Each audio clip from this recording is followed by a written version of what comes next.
जो भी वेबसाइट के अनुसार शिव वैष्णव के जो प्राचीन ग्रंथ हैं, आदि ग्रंथ लिपियाँ, नंदनागिरी लिपियों में जो छिपे हमारे प्राचीन ग्रंथ हैं, चारों वेदों की जो शाखाएं उपलब्ध हैं, उनके लक्षण ग्रंथ हैं, प्रातिशाख्य ग्रंथ हैं, ब्राह्मण ग्रंथ हैं, जितना सामग्री उनसे प्राप्त हो सका उन सभी को उन्होंने ऑनलाइन रूप में सभी विद्वानों को अनुसंधान करने के लिए शीघ्र प्राप्त हो सके।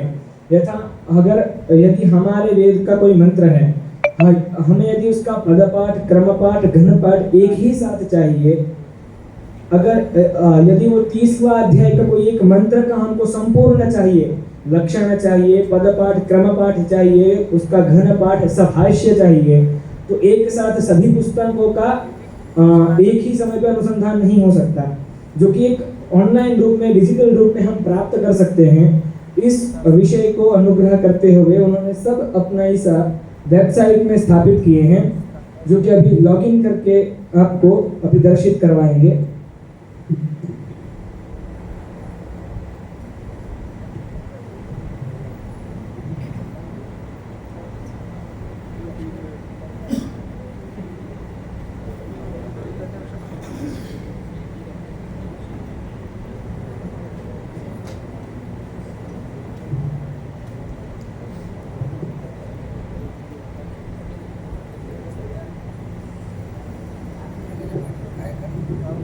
इनमें जो हमारे वेद में हमको दिखाए गए चतुर्दश विद्या स्थान है, हमारे संस्कृत में, हमारे संस्कृत साहित्य वाङ्मय में जो चतुर्दश विद्या स्थान है, उनके सभी ग्रंथ इसमें प्राप्त होते हैं।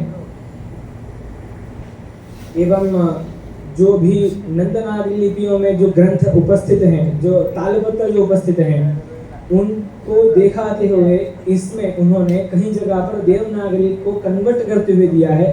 यदि किसी को नंदनागिरी लिपि सीखना है, वो भी इसके अंदर अनुसंधान करते हुए आप देख सकते हैं।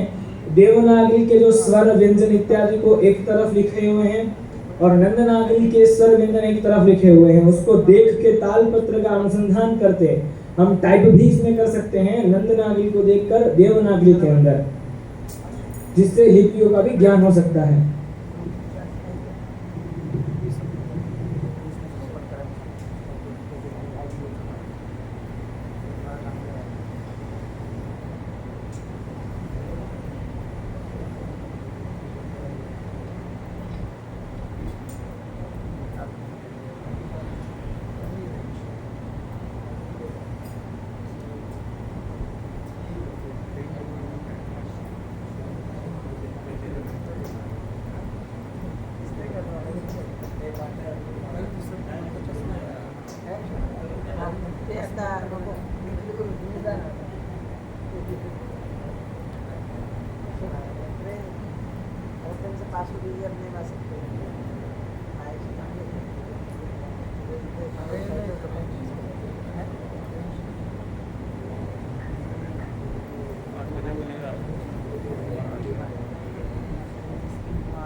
अब इसमें कई सारे विकल्प दिए जाते हैं विभिन्न रूप में ज्ञात करने के लिए।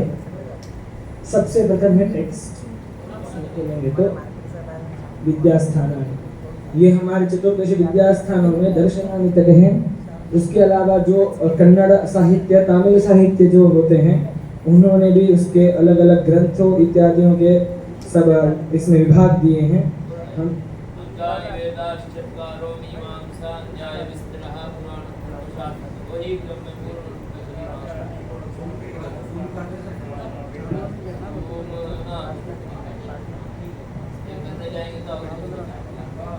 टच स्क्रीन हमारा हाथ से केवल आप एकदम इस प्रकार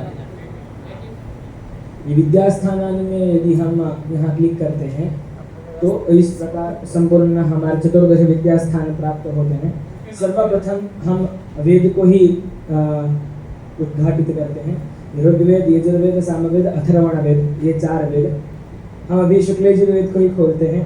यदि आप सभी उसके प्रकांड पंडित हैं, उसमें जो हमारे 2 विभाग हैं, शुक्ल यजुर्वेद एवं कृष्ण यजुर्वेद, उसमें सारस्वत क्रम है, आर्षीय पाठ, सारस्वत पाठ, संधि इत्यादि।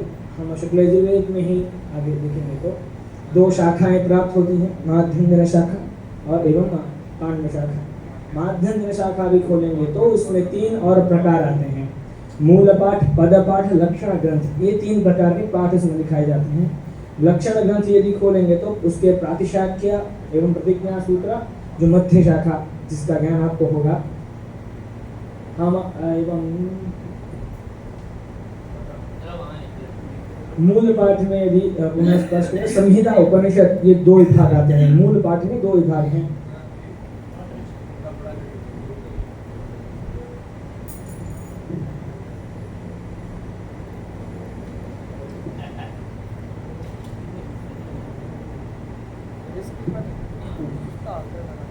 संहिता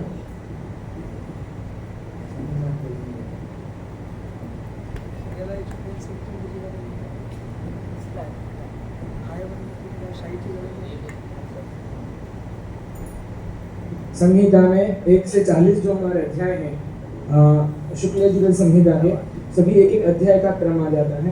प्रथम अध्याय को खोलेंगे तो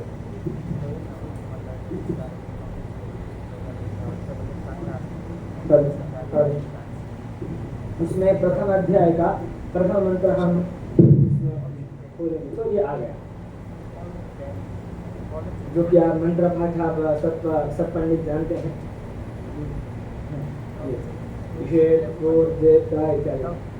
वो पूरा मंत्र भाग आ जाता है। यदि इसी को हम अगर वहाँ ऊपर सर्च करेंगे, हमें यदि मालूम नहीं है मंत्र क्या है, पूरा हमको मंत्र जानना है, हम यदि संहिता खोलेंगे तो हमको ये ज्ञात नहीं है संहिता में कहाँ प्राप्त होगा। यदि हम कर्मकांड के अनुसार अगर हमको वो मंत्र चाहिए, हमको पुण्यवाचन के लिए या वेद मंत्र के लिए वो चाहिए, एक ही मंत्र चाहिए, हमारे पास मंत्र संग्रह नहीं है, संहिता भी उपलब्ध नहीं है। यदि एक ही मंत्र का हमको अगर कुछ काम है तो मुझे इतना मालूम है ईशेत और जे, इतना ही मुझे ज्ञात है, तो हम उसको यहाँ सर्च कर सकते हैं। यहाँ पे ऊपर की तरफ देखेंगे तो यहाँ ईशेत और जे पर सर्च कर सकते हैं।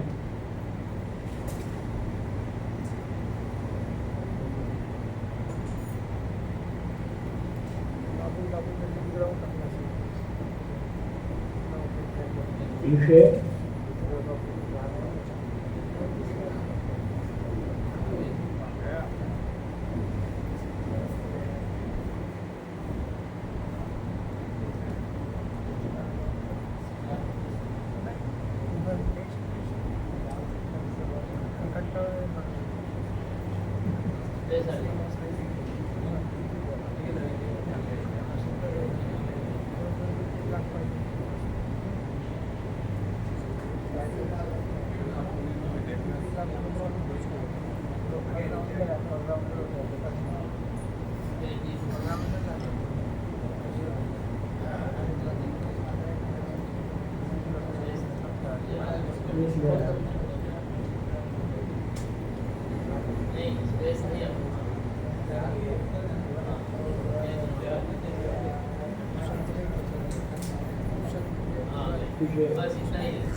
ईशे लिखते हैं,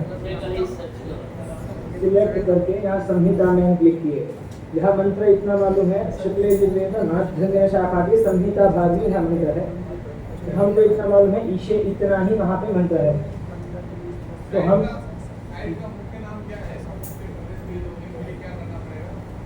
साइट का मुख्य नाम है परांकुशाचार्य वैदिक अध्ययन संस्था।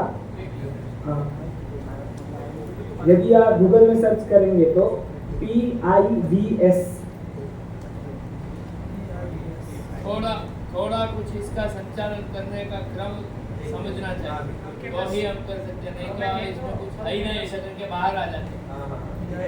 और हम ऐसा है वैदिक को हमें जो चाहिए वो तुरंत नहीं मिला तो हम पीछे पड़ जाते हैं, नहीं चलो हमारा काम का नहीं है, ऐसा हम निर्णय दे देते हैं, इसलिए थोड़ा सा बचा लेते हैं।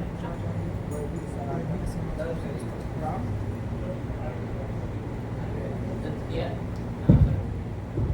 तो स्थल चतुष्टय आया यहाँ ईशे जो हमने सर्च किया है,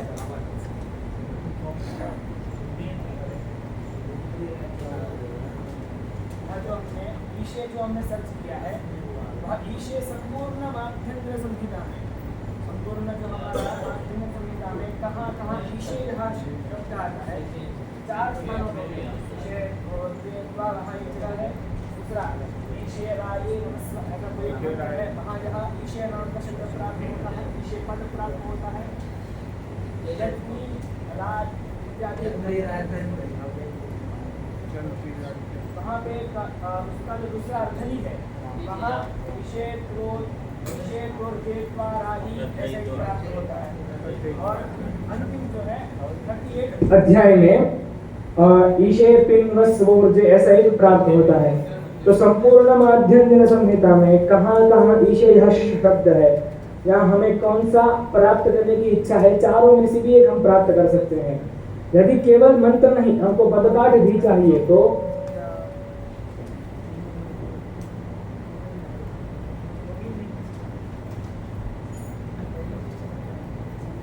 मूल बात क्या है, हम यहाँ पदपाठ भी यहाँ पे जोड़ते हैं, लक्षण भी हम इसमें जोड़ेंगे तो फिर से सर्च करेंगे, ईशे शब्द का ही हम सर्च करेंगे। ईशे भी पदपाठ किस प्रकार कहाँ कहाँ कौन सा मंत्र रहा है, जहाँ हम देखते हैं पदपाठ में ईशे वो ईशे ईशे त्रा ऊर्जे त्रा वायवः बोलने का भी जरूरत है, सिखा देंगे तो भी वो समझ लेंगे। यह रहा पूरा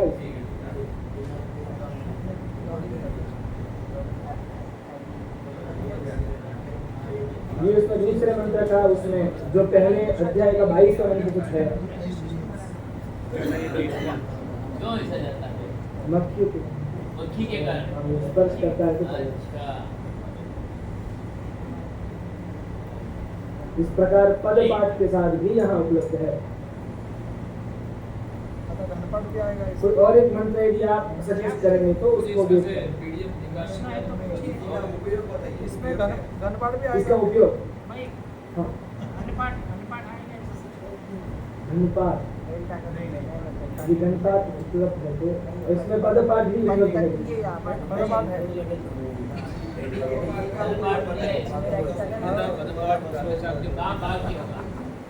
कोई भी भूल देंगे तो बाद में वो भी हो जाएगा। जी इसका उपयोग जो मैं स्वतः करता हूँ, मुझे शुक्ल यजुर्वेद का तो इतना ज्ञात नहीं है, कृष्ण यजुर्वेद का ज्यादा ज्ञात है। हम आगम पांचरात्र में जो हमारा पुण्यवाचन इत्यादि जो हम पढ़ते हैं उसमें कुछ कुछ मंत्र जो हमें स्वतः ढूंढने होते हैं, हमको स्वर ज्ञात नहीं होता है, परफेक्ट स्वर गुरु को सिखा दें, गुरु से सिखा देने के बाद हम अकेले बैठे हैं, हमको ज्ञात नहीं है तो क्या करेंगे, हमको उसका प्रारंभ मालूम है, गंधद्वारामिति एवं इतना हमको मालूम है, आप उन्नंतु यदि पंचचूर्णेरलंघ्य, तो हमको उसका स्टार्टिंग मालूम है, आप उन्नंतु, हमको मंत्र ज्ञात नहीं है, हम भूल चुके हैं, इतना स्टार्टिंग मालूम है। हम इसमें यदि मंत्र सर्च करेंगे आप उन्नंतु, इतना हमको मालूम है कहाँ कहाँ है, वह मंत्र हम क्लिक करेंगे, यहाँ पे कृष्ण यजुर्वेद में कोई भी जगह हम क्लिक करेंगे, कृष्ण यजुर्वेद मंत्र है, हमको संपूर्ण मंत्र प्राप्त होता है। पदपाठ के साथ भी प्राप्त हो, उसमें जितना है पदपाठ है, क्रम पाठ है, आर्षेय पाठ है, संपूर्ण हमको एक साथ प्राप्त हो जाता है। हम उसमें से हम प्राप्त कर सकते हैं इसका सस्वर क्या है, इसका अर्थ क्या है, तो हम भाष्य भी साथ में प्राप्त कर सकते हैं। भाष्य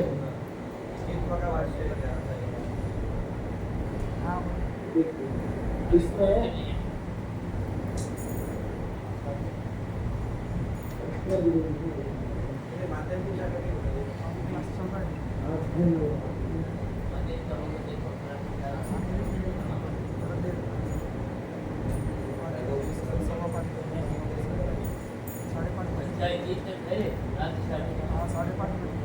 अध्याय 3 तक है।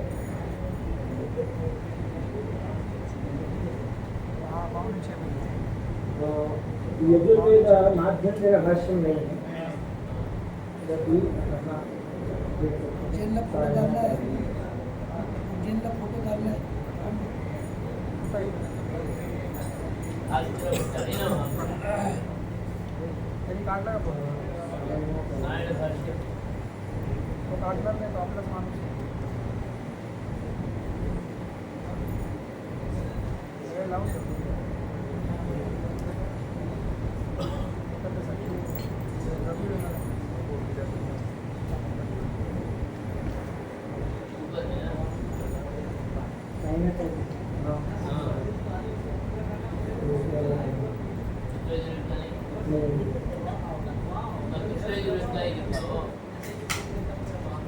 अरे एवढं वेळ कुठे ज्याला पाठ असेल तो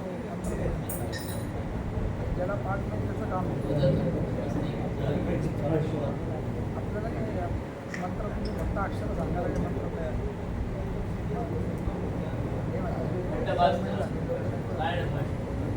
यहाँ प्रश्न का प्राप्त होता है, इसमें भट्ट भास्कर भाष्य भी है, सायण भाष्य भी है, संहिता भाष्य भी है। बनी जायचे आहे म्हणजे सात प्लस बनवते डबल गव्हर्नमेंटला बाहेर बाजारात यहाँ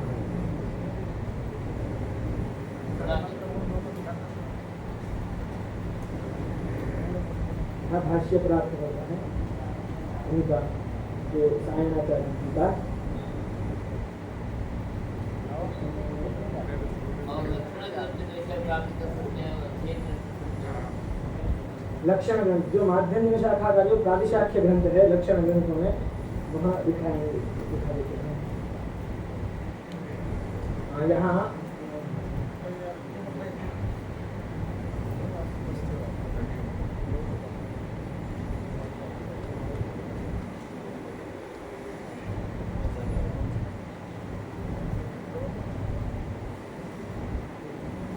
जो शुक्ल यजुर्वेद है उसमें जो माध्यमिक शाखा उसमें लक्षण ग्रंथ है, प्रातिशाख्य ग्रंथ है, उसमें प्रातिशाख्य के 3 अध्याय प्राप्त है शुक्ल यजुर्वेद के। उसमें जो प्रथम अध्याय लिखेंगे तो उसमें बहुत सूत्र हैं, उसमें प्रथम सूत्र हम देश में प्राप्त होते हैं। प्रथम सूत्र यदि हम देखना चाहते हैं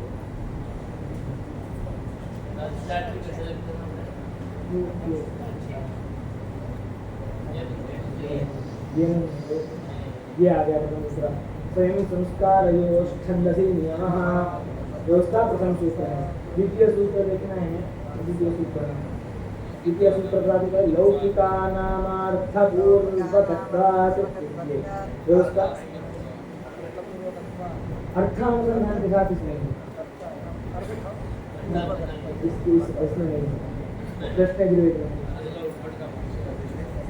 ऐसा ही बहुत काम करने का बाकी भी है। हम जुड़ेंगे तो धीरे धीरे हमारे बात के साथ में भी करेंगे तो बाकी के लिए भी पूर्ण रूप में उपयोगी होगा। और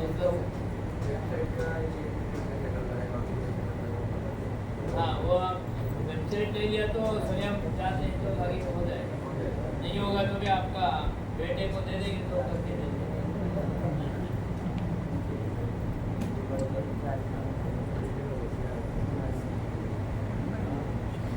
अब अवमान सूत्र जो है प्रायः सभी वेदों में हमको प्राप्त होता है, वही हम देख रहे हैं एक साथ सभी वेदों का पवमान प्राप्त होता है। क्या हमने उसमें लिखा हुआ पवमान चारों वेदों में क्लिक किया है। अब चारों वेदों में कौन से मंत्र में कहाँ पवमान ऐसा प्राप्त होता है देखते हैं। ऋग्वेद संहिता में इसमें इतना इन्होंने विषय दिया है, 26 पेज दे दिए हैं कि कहाँ कहाँ वेदों में क्या क्या प्राप्त होता है। 500 रिकॉर्ड है, मतलब 500 जगहों पे चारों वेदों में 500 स्थलों पे पवमान है ऐसे शब्द का प्रयोग होता है।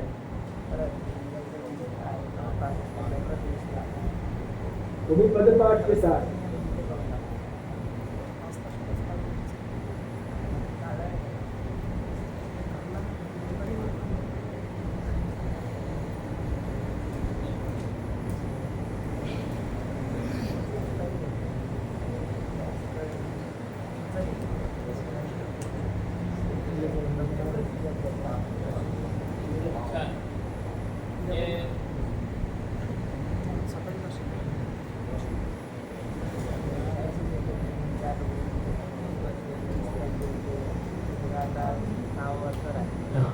ये केवल आपको एक इस विषय में संस्पर्श हो इस दृष्टि से दिखाया है।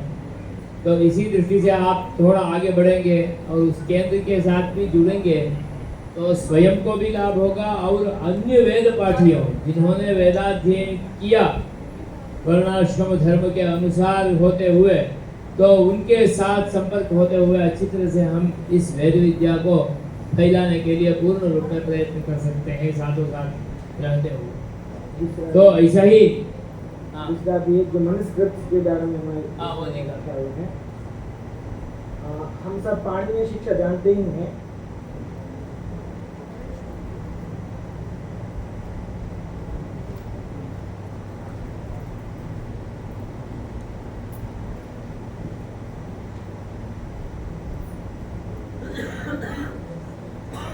इसमें जो नंदनागरी लिपि में जो पाणिनीय शिक्षा थी, प्राचीन पाणिनीय शिक्षा जो कि जिस लिपि में लिखी गई थी वो मुख्य लिपि नंदनागरी लिपि में ही लिखी गई थी उस जमाने में। तो जो नंदनागरी लिपि में हम सभी को तो ज्ञात होता नहीं है, उन्होंने नंदनागरी लिपि में कन्वर्ट करके देवनागरी भाषा में संपूर्ण अपनी जो पाणिनीय शिक्षा को उन्होंने कन्वर्ट किया हुआ है। उसका एक उदाहरण देखते हैं। हमारे पास के 4 पेज हैं, उसमें हम प्रथम जो है उसको देखेंगे। यहाँ नंदनागरी लिपि का एक तालपत्र उन्होंने स्कैन करके रखा हुआ है उसमें, यहाँ प्रथम से, इसमें इतना स्पष्ट नहीं है। उसमें उन्होंने इसी तालपत्र में से यहाँ दिखाया गया है किस प्रकार है, अथ शिक्षाम प्रवक्ष्यामि पाणिनीय मदं यथा, इस प्रकार। और जो नंदनागरी सीखने के लिए जो अद्भुत है वो यहाँ है। नंदनागरी में नकार इस प्रकार होता है, देवनागरी में ना इस प्रकार होता है। नंदनागरी में जो ई इस प्रकार होता है, जो ह्रस्व इकार इस प्रकार है, जबकि आधुनिक जो हमारे देवनागरी लिपि में इस प्रकार इकार है। इसको देख के हम नंदनागरी समझ भी सकते हैं। ये उदाहरण के तौर पे आपके किसी के पास कोई मैन्युस्क्रिप्ट है, परंतु उसका क्या लिपि है क्या है कुछ मालूम नहीं, ऐसा ही बांध के रखा है, तो हम उसको बोल के वो नंदनागरी है तो तुरंत स्कैन करके वो क्या अक्षर हो सकता है सीखते सीखते हुए हम उसको पूर्ण रूप में समझ के उसको सीख भी सकते हैं, उसको स्क्रिप्ट कन्वर्ट भी कर सकते हैं। तो मेरे घर में रहने वाला मैन्युस्क्रिप्ट को मैं ही स्वयं अनस्क्रिप्ट कर दूंगा, और कहीं मुझे मिला है वहाँ पर है लाइब्रेरी में, वहाँ कोई करने वाले नहीं है, मैं अध्ययन केंद्र पहुँचूंगा, पढ़ने के लिए बैठूंगा तो उसको पूरा अनस्क्रिप्ट करूंगा। तो ऐसा शोध कार्य करते करते भी अपना अपना वेद का शाखा का शिक्षा ग्रंथों का और बाकी ग्रंथों का लक्षण ग्रंथों का धीरे धीरे हम अनस्क्रिप्ट करके पूर्ण रूप में बाहर ले आके अच्छी तरह से अध्ययन के लिए सुविधापूर्ण बनाने के लिए हम उपकल्पना कर सकते हैं पूर्ण। दूसरा जो भी ग्रंथ लिपि जो है, जो कि अभी आधुनिक जो भी तमिल लिपि से थोड़ा मिलता आता है, परंतु जो प्राचीन ग्रंथ है सामवेद जैमिनी शाखा खास रूप से वो पूरा ग्रंथ लिपि में है। इसमें जो हमने अभी देवनागरी देखा, छंदस लिपि देखा, वो भी हम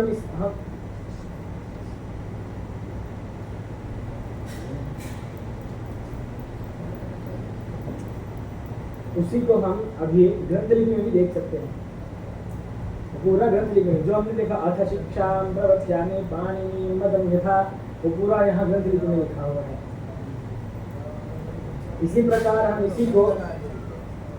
इसी वस्तु को हम नंदनागरी लिपि में भी देख सकते हैं, जो यहाँ से उन्होंने यहाँ पे उसको कन्वर्ट किया है। और ये हमारी जो सामान्य लिपि है देवनागरी लिपि, जैसा हम प्रत्येक समय प्रयोग करते हैं। और ऑनलाइन में स्वयं हम स्क्रिप्ट सीखते हुए आगे बढ़ने के लिए भी सुविधा है। तो अपना वेद का देखिए, हम वेद का अध्ययन तो कर लिए, धीरे धीरे इस लक्षण ग्रंथ का, प्रातिशाख्य ग्रंथों का और अंग अध्ययन का और उसके साथ भाष्याध्ययन भी करते हुए अपना वेद का ही रिसर्च का शोध कार्य हमको करना है, तो हम अच्छी तरह से करके आगे बढ़ सकते हैं। इसका जी सभी की ओर से 2 प्रश्न आपको इसके बारे में। सभी के प्रतिनिधि बहुत मैं को पूछता हूँ कि पहला प्रश्न ऐसा है कि इससे गुरु शिष्य परंपरा को धोखा है क्या? बिल्कुल नहीं, बिल्कुल नहीं। गुरु शिष्य परंपरा जो चैतन्य है, प्रश्न देखिए, जब तक मूलाध्ययन किए ही नहीं वो इसका अधिकारी बन नहीं सकते। अध्ययन गुरु शिष्य परंपरा में उन्होंने अध्ययन किया ही नहीं, वो मूलाध्ययन नहीं हुआ, वो इसका अधिकारी नहीं, क्योंकि वो जानता भी नहीं। अभी मैं ही उसका अधिकारी नहीं हूँ, मैं नहीं कर सकता हूँ, क्योंकि मुझे कहीं का कुछ भी मालूम ही नहीं। मैं मालूम होगा तो मुझे जितना अध्ययन किया उतना ही भाग होगा, उसका ही नहीं कर सकता। मेरा ऐसा कहने का तात्पर्य है कि चैतन्य सामने बैठा है, मैं गुरु और मेरा विद्यार्थी है, तो मैं उसको पढ़ाऊंगा। ये चैतन्य को चैतन्य हम दे रहे हैं। सही बात है। ये प्रश्न हुआ। और दूसरी बात ऐसी कि इसमें थोड़ा प्रश्न आपको पसंद में आएगा, पसंद में आएगा। प्रश्न ऐसा है कि हमारे विद्यार्थी भी इस पर थोड़ा हास्य कर सकते हैं कि इसमें ऐसे कोई एक ऐसी शाखा है आज उपलब्ध नहीं है, लेकिन इसमें उसका ही है। लेकिन आज जो विद्यमान अवस्था में जो शाखा उपलब्ध है हमें मालूम है, लेकिन इसमें ऐसा कोई ऐसा एक आया है कि इसके आप अभी इसके अध्ययन कोई दिखते नहीं है। जैसे एक शाखा जो है संख्या नासिक में मैत्रायणी शाखा, वो कर रहे हैं, तो वो उसके मिले थे, नासिक में मिले। अभी वो मैत्रायणी शाखा का हैदराबाद में, वो तो शिक्षाबाद में कुछ विद्यार्थियों अध्ययन भी किए हैं, और नासिक से ही गए थे विद्वान वाराणसी में यहाँ पर आए थे, मैं बुलाया था इसी कारण से, तो उसका भी वो संपर्क करते हुए वो काम कर रहे हैं। तो ऐसा जो शाखा का उपलब्ध होता है वही कर सकता है, नहीं तो नहीं। और इसमें एक ऐसा अपने संख्या और से कि यादव की शिक्षा में प्रातिशाख्य में इसके उत्तर मिले हमें कि शकार को खकार कहना है, इखे इशे इखे, ऐसे उत्तर मिले हमें कि ये इसके द्वारा ये। लेकिन कोई लोगों का ऐसा एक हमारी शाखा में, केवल हमारी शाखा के लिए बोल रहा हूँ कि इसका कोई प्रमाण नहीं है।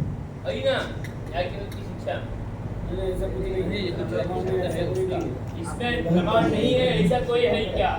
ऐसा नहीं, आप जो बोलते हैं खेतवा बोलते जो है, तो ठीक है, आप ये यादव की शिक्षा के लोग उनके सामने रख के ये ऐसा ऐसा बताया, लेकिन प्रमाण को अप्रमाण मानने वाले भी कोई लोग हैं कि इसलिए ऐसा ठोस चाहिए उत्तर, ये इसका उत्तर है।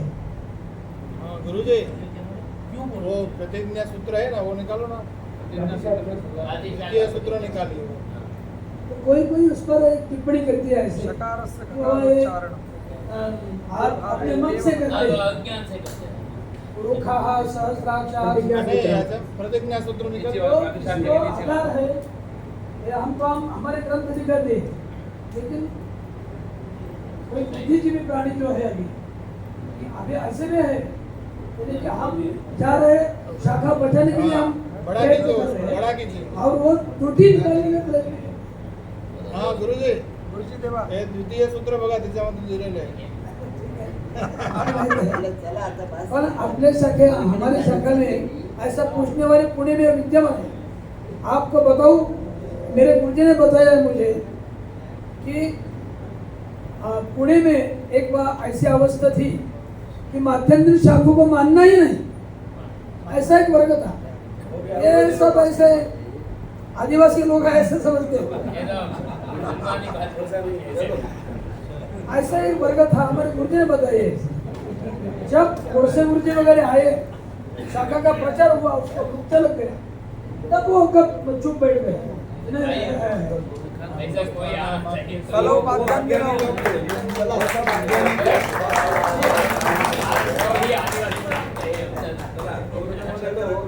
भारत को ही अभी तक आदिवासी समझते थे। नहीं नहीं, अभी तो धीरे-धीरे आप हमारी सबकी ओर से आपने जो बताया कि पारंपरिक अध्ययन के साथ आधुनिक विषय का वेदांगों सहित अध्ययन भी बहुत आवश्यक है।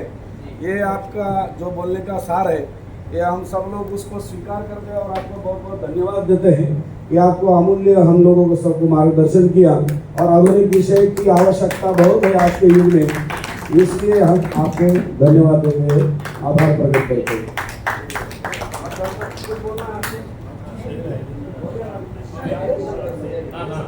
एक अक्षर चला पासवर्ड हमको ही क्रिएट करना है। कई शंका